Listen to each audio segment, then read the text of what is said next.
Charlie Hebdo est un journal qui n'existerait pas sans le soutien de l'État.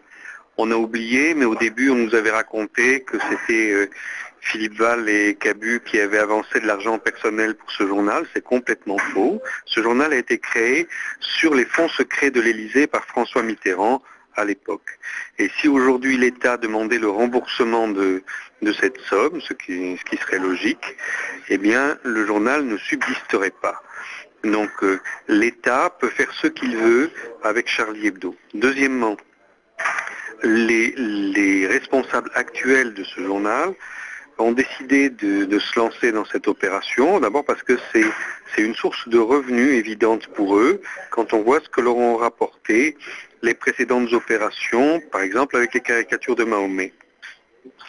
Ils ne se rendent probablement pas très bien compte de ce qu'ils font, mais ils agissent avec le soutien de tout un tas de groupes qui, eux, ont une stratégie tout à fait déterminée pour essayer d'attaquer les musulmans en Europe et de les humilier par un moyen ou par un autre. Donc, là encore, il y a des lois en France, non pas pour interdire le blasphème, non pas pour interdire de critiquer telle ou telle religion, mais pour interdire des provocations qui visent à humilier une partie de la population, quelque chose qui divise la société. Alors ça, c'est très précisément la stratégie choisie par les gens qui encouragent Charlie Hebdo.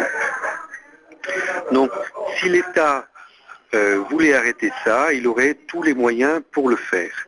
Mais nous sommes maintenant rentrés dans une dérive à l'intérieur de la politique française qui a été illustrée par exemple par la prise de pouvoir au sein de l'UMP, du parti de Nicolas Sarkozy, par Jean-François Copé qui a fait sa campagne électorale sur des thèmes exclusivement islamophobes. Il n'y avait rien d'autre qui le distinguait de son challenger.